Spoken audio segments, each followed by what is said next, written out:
Assalamualaikum warahmatullahi wabarakatuh. Ketemu kembali dengan Pak Zulfi dari channel Rumah Fisika Pak Zulfi.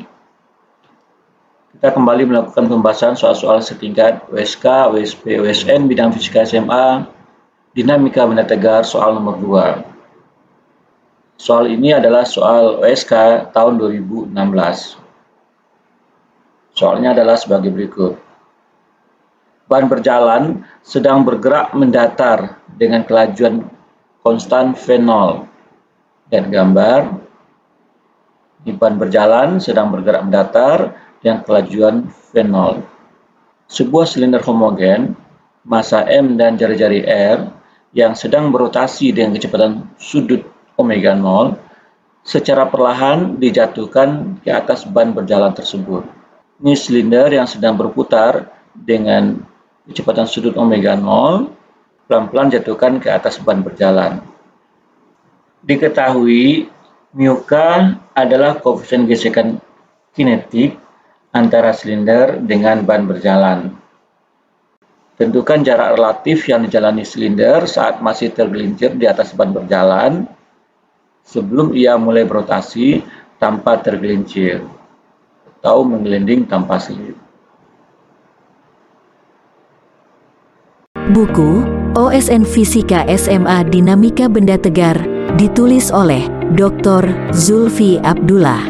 Buku Konsep Dasar Dinamika Benda Tegar membahas secara luas dan detail konsep-konsep fisika yang menjadi dasar dalam memahami dinamika benda-benda tegar. Bahasan pokok buku ini terkait dengan dua kemungkinan gerak pada benda tegar, yaitu gerak selip dan gerak gelinding pada benda tegar.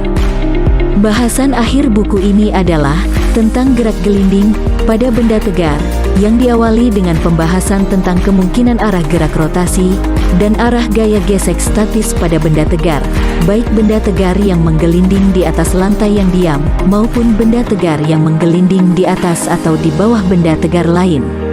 Pokok bahasan terakhir ini dituntaskan dengan analisis berbagai kasus umum dinamika benda tegar. Baca sekarang.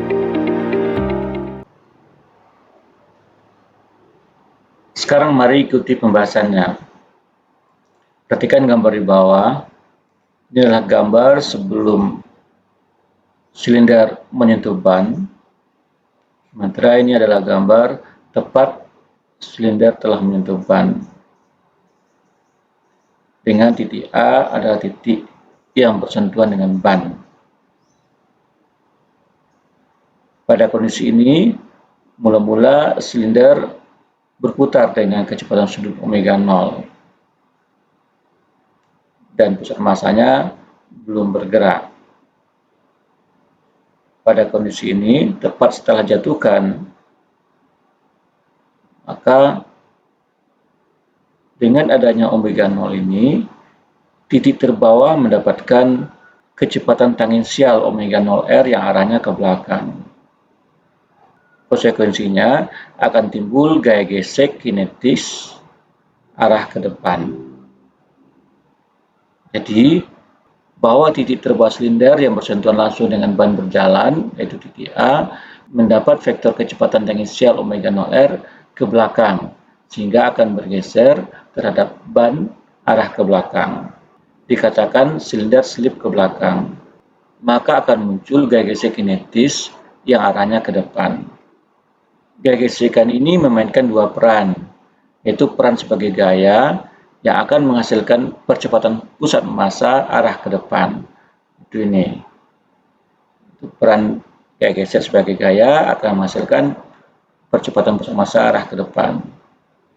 Dan peran sebagai torsi yang akan menghasilkan percepatan sudut yang berlawanan arah dengan kecepatan rotasi awal, yang menyebabkan putaran menjadi melambat. Jadi peran sebagai torsinya akan menghasilkan percepatan sudut alfa yang berlawanan dengan omega 0. Gambarannya seperti ini. Mula-mula silinder kita berputar dengan kecepatan sudut omega 0, sementara pusat massanya belum bergerak. Kemudian berikutnya ketika menyentuh ban berjalan, maka muncul gaya gesek kinetis yang menghasilkan percepatan pusat massa arah ke depan dan menghasilkan percepatan sudut alfa yang berlawanan dengan omega 0. Konsekuensinya, seiring waktu, pusat massa akan bertambah kecepatannya dari 0 menjadi VPM T, sementara rotasi dari silinder akan berkurang dari omega 0 menjadi omega T. Dan di titik A akan mendapatkan dua vektor kecepatan, yaitu VVM T arah ke depan dan omega T R arah ke belakang. Perhatikan kembali gambar ini. Pada gambar di atas, resultan gaya dalam arah sumbu vertikal adalah 0. Jadi, sigma Fy sama dengan 0. Itu berarti N dikurang Mg sama dengan 0 atau N sama dengan Mg. Ini persamaan 1. Berdasarkan persamaan 1, gaya gesek kinetis yang bekerja pada silinder besarnya adalah Fk sama dengan mu K kali N sama dengan mu K kali Mg, persamaan 2. Resultan gaya dalam arah sumbu horizontal pada silinder memberikan Fk sama dengan M kali APM, persamaan 3. Sekarang substitusi persamaan 2 ke persamaan 3 menghasilkan mu K Mg sama dengan M APM, yang memberikan APM sama dengan mu K kali G. Sama ini memberikan APM sama dengan mu K kali G dengan membuang M-nya. Berikutnya, resultan torsi pada silinder RFK sama dengan setengah M R kuadrat alfa. Dengan ini adalah momen inersia silinder. Sehingga FK sama dengan setengah M R alfa sama 5. Sekarang persamaan 2 ini, itu FK sama dengan mu K kali Mg. Kita sub sama 5, mengganti FK-nya dengan mu K kali Mg, maka mu K Mg sama dengan setengah M R alfa. Berarti alfa R sama dengan 2 mu Kg sama 6, atau alfa sama dengan 2 mu Kg per R sama 7. Nah, berdasarkan persamaan 4, itu persamaan ini, persamaan 4, APM sama dengan mu Kg, kecepatan pusat massa silinder adalah VPM T sama dengan 0 tambah APM T sama dengan APM T, karena V0-nya sama dengan 0. Berarti VPM T sama dengan mu K GT sama 8. Berdasarkan persamaan 7, alfa sama dengan 2 mu Kg per R sama 7.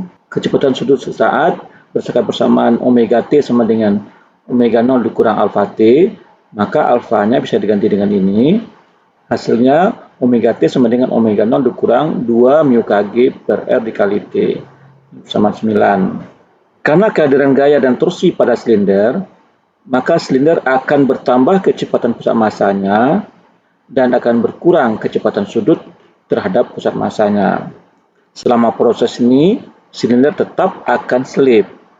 Titik terbawah silinder, itu titik A, mendapatkan resultan kecepatan VPM T dikurang omega T kali R. Proses ini berhenti ketika resultan kecepatan di titik terbawah silinder sama dengan kecepatan ban berjalan, atau titik terbawah silinder diam sesaat relatif terhadap ban berjalan. Jadi, proses ini berhenti ketika kecepatan ban berjalan V0 sama dengan resultan kecepatan titik terbawah dari silinder, yaitu VPM T dikurang omega T dikali R. Ini persamaan 10. Sekarang substitusikan persamaan 8, persamaan ini, VPM sama dengan mu K GT, dan persamaan 9, yaitu persamaan omega T sama dengan omega 0 dikurang 2 mu Kg PR kali T, ke persamaan 10, itu persamaan ini. Maka kita dapatkan V0 sama dengan mu K GT dikurang omega 0 dikurang 2 mu Kg kali T, atau V0 sama dengan 3 mu Kg T dikurang omega 0. Maka waktu yang diperlukan dari awal silinder dijatuhkan dan menyentuh ban hingga menggelinding adalah T sama dengan V0 tambah omega 0 per 3 mu Kg sama 11 yang kita dapatkan dari sini. Jadi persamaan 11 kita ini T sama dengan V0 tambah omega 0 per 3 mu Kg. Tepat setelah waktu T di atas, yaitu bersama plus ini, silinder tidak lagi slip dan dikatakan menggelinding. Keadaan menggelinding ini akan terus dipertahankan selama tidak ada perubahan pada lantai atau pada ban berjalannya. Jarak relatif terhadap tanah yang dijalani silinder saat masih tergelincir di atas ban berjalan sebelum ia mulai berotasi tanpa tergelincir atau tanpa slip diperoleh menggunakan persamaan S sama dengan setengah AMP T kuadrat sama 12. Substitusikan persamaan 4, persamaan ini, APM sama dengan mu Kg, dan persamaan 11, itu persamaan ini, T sama dengan V0 tambah omega 0 per 3 mu Kg, Q persamaan 12, itu persamaan ini, maka kita dapatkan S sama dengan setengah mu Kg dikali V0 tambah omega 0 per 3 mu Kg kuadrat. Maka jarak relatif yang dijalani silinder saat masih tergelincir di atas ban berjalan sebelum ia mulai berotasi tanpa tergelincir atau menggelinding tanpa slip adalah S sama dengan V0 tambah omega 0 kuadrat per 18 mu Kg. Sama ini, hasilnya adalah ini. Inilah solusi dari pertanyaan soal nomor 2. Terima kasih atas segala perhatian. Semoga bermanfaat. Assalamualaikum warahmatullahi wabarakatuh.